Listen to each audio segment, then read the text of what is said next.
Ustadz, bagaimana menyikapi tuduhan kepada kita dengan tuduhan Wahabi? Wah, berat juga ini.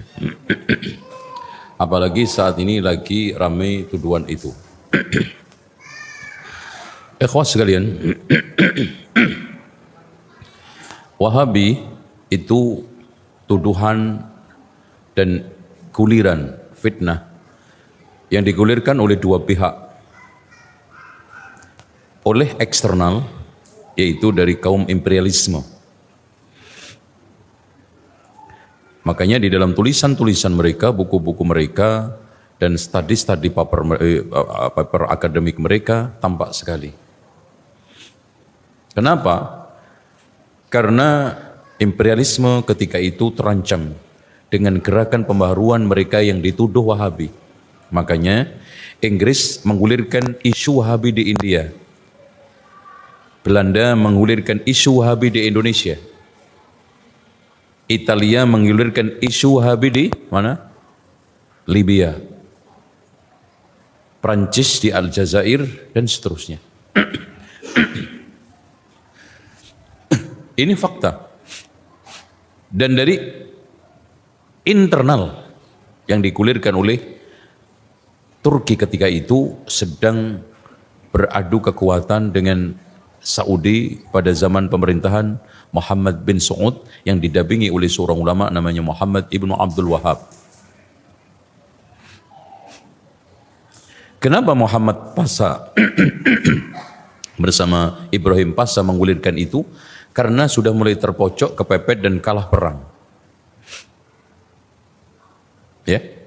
Oleh karena itu isu Wahabi digulirkan di negara-negara Islam oleh orang-orang ini tidak lepas dari salah satu tiga pihak.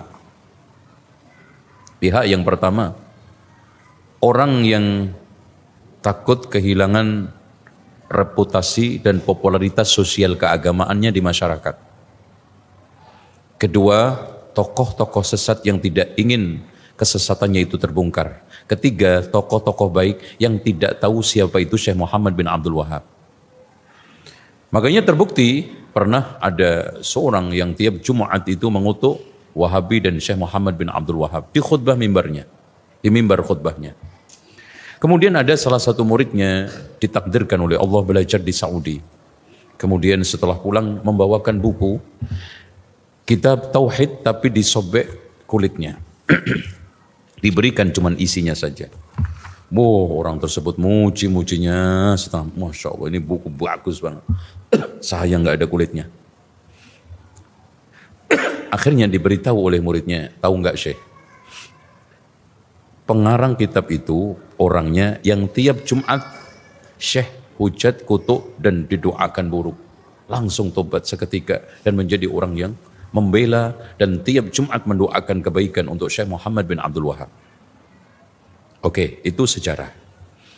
Sebetulnya siapa sih Wahabi itu? Wahabi ada dua macam, warisan historis sama warisan imperialis. Warisan imperialis yang tadi, isu yang digulirkan memang untuk memojokkan, untuk memfitnah sesama umat Islam lagi. Aneh bin ajaib. Di zaman katanya demokrasi, di zaman katanya perlu toleransi, di mana orang-orang itu diberikan hak, kita harus toleran. Tapi di sini ada sekelompok yang gencar sekali memojokkan kaum muslimin, temannya sendiri. Ini tak elok, ini merupakan satu fitnah. Wal fitnatu asyaddu minal qatl. Wal fitnatu asyaddu minal qatl. Fitnah itu lebih kejam daripada pembunuhan.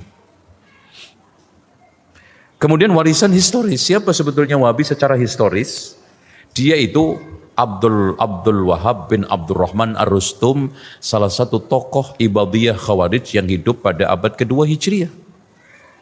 Lah Syekh Muhammad bin Abdul Wahab ini hidup pada zaman kapan? Pada abad 12 Hijriah, jauh banget. Jadi Wahabi warisan historis. Tadi, Wahabi warisan imperialis. Nah, Wahabiyah disebutkan di dalam kitab Al-A'lam, ya. Itu adalah tokoh Ibadiyah, namanya Abdul Wahab bin Abdurrahman bin Rustum Al-Ibadi. Memang mirip. Memang tokoh ini memimpin kelompok yang jahat, bejat, melakukan berbagai macam perampokan dan menghalalkan harta ahli sunnah pada zaman itu. Sangat benci kepada ahli sunnah dan sangat anti juga kepada Syiah. Bahkan mengharamkan kelompoknya nikah dengan ahli sunnati wal jamaah. Nah, sejarah ini terus bergulir, diingat oleh orang Arab Wahabi yang jahat ini. Nah, dalam suatu dekade Wahabi yang jahat ini, yang hidup pada abad 2 Hijriah, dikenakan bajunya kepada Syekh Muhammad bin Abdul Wahab. Akhirnya digulirkan. Itu. Jadi image kejahatannya Wahabi abad 2, sosoknya abad 12. Dan itu dipelintir-pelintir kepada awamer yang nggak ngerti sejarah. Ya iya aja lah. Kenapa? Karena masalah tadi itu, ketidaksukaan, kebencian. Harusnya wala yajrimannakum syana'anu qaumin ala alla ta'dilu. Janganlah kebencian kamu kepada satu kaum itu tidak bisa bersikap adil. I'dilu huwa aqrabu littaqwa. Ini jawaban term pertama.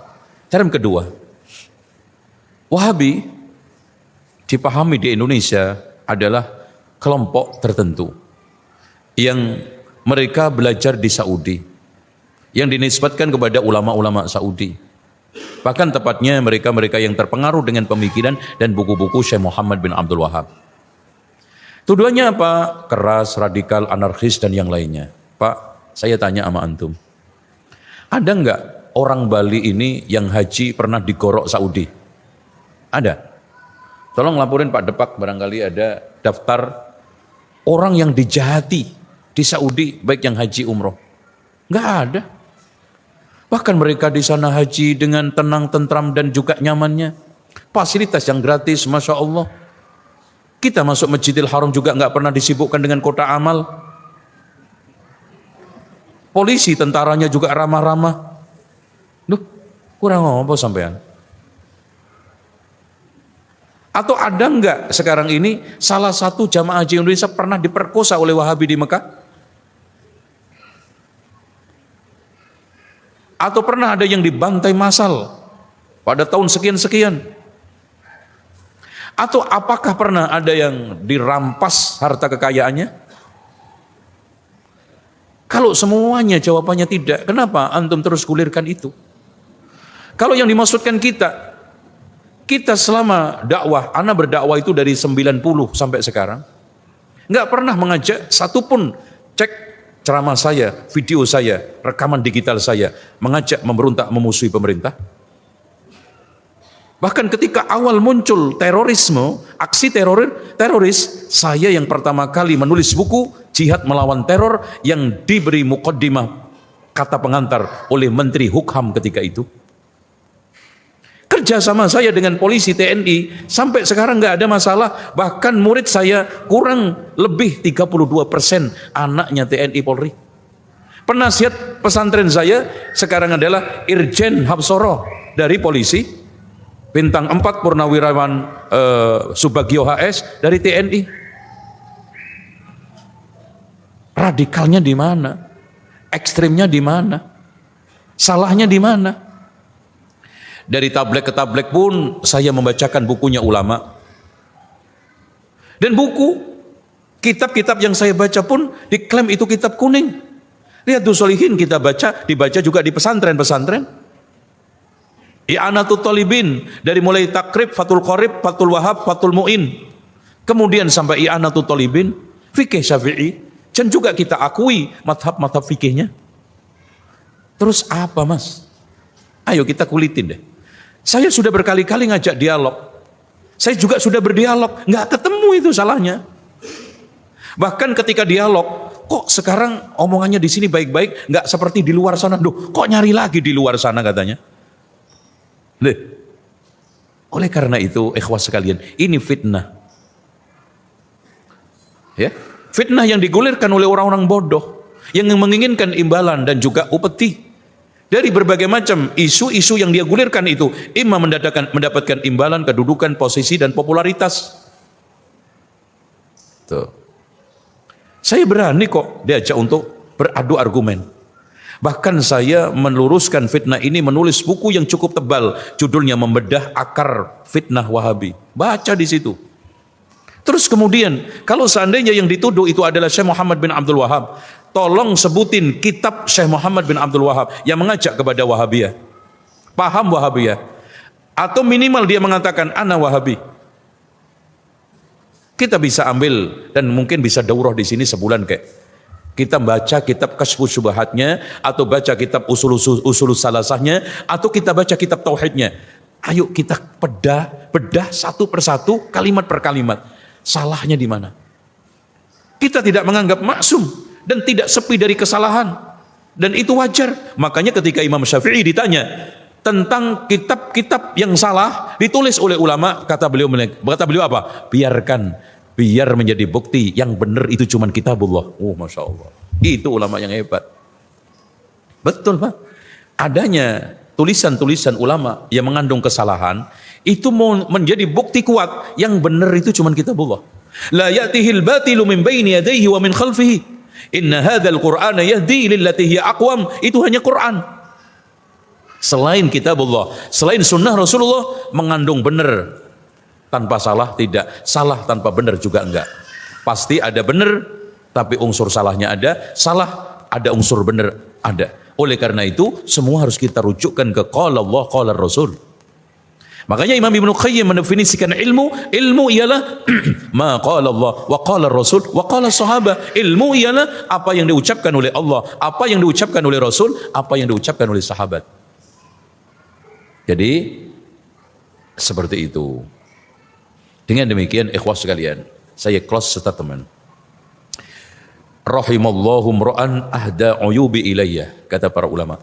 Semoga Allah merahmati orang yang bisa menghadiahkan aib, kesalahan dan kekuranganku padaku. Saya berkali-kali dialog dengan tokoh-tokoh, dengan level apapun, belum pernah mendapati dari dialog itu disampaikan ini loh kesesatan kamu yang antum harus rubah. Bahkan ketika saya dialog dengan Profesor Dr. Akil Munawar, ya ketika itu difasilitasi oleh MUI Jakarta atau DKI, saya bilang, insya Allah siap 24 jam rubah, rujuk. Kalau ada kesalahan, tolong sampaikan. Loh kan enak. Ya. Ketika saya dialog dengan Kiai Haji Idrus Romli juga begitu, sama. Tolong sampaikan kalau ada kesalahan di kami. Bahkan kami ketika itu menyampaikan ke beliau, coba kita adakan pertemuan rutin, entah bulanan atau tahunan, membahas masalah satu persatu dengan clear, tafsil, rinci, gamblang. Hanya aja. Karena demi umat, kasihan Pak, umat ini diombang-ambing dengan isu-isu kini bolak-balik. Coba dari zaman dahulu, zaman Kiai Haji Agus Salim muncul isu Wahabi. Dari Kiai Haji Rasul muncul Wahabi. Kiai Haji Ahmad Dahlan muncul Wahabi. Ya. Nanti setelah itu muncul Wahabi, hilang lagi, muncul lagi sekarang Wahabi. Jadi timbul tenggelam. Dan fitnahnya itu aja, cuman ganti generasi karena nggak tahu, karena baru akhirnya dianggap aneh dan seterusnya. Bahkan Haji Rasul, bapaknya Hamka, itu dituduh Wahabi dengan 15 item alasan. Begitu juga Profesor Dr. Hamka kan dituduh itu. Bahkan Muhammadiyah juga pernah dituduh itu. Ini kan fitnah Pak. Apa nggak capek umat ini tuduh-tuduhan aja terus? Ya, sehingga capek, terkuras energi umat yang harusnya bisa lebih terberdayakan, lebih kuat, lebih hebat menyatu. Karena isu-isu terus akhirnya lemah. Oke. Intinya saya sampaikan kepada siapapun, kami siap dengan paper akademik kalau diminta, tolong jelaskan Wahabi. Saya akan kasih satu buku lengkap atau satu paper akademik yang lengkap. Ya, dengan dalil-dalil argumennya secara ilmiah. Kalau dialog juga siap. Ya. Apa aja siap, ya. Yang enggak siap dalil kalah dalil gelut, itu aja saya.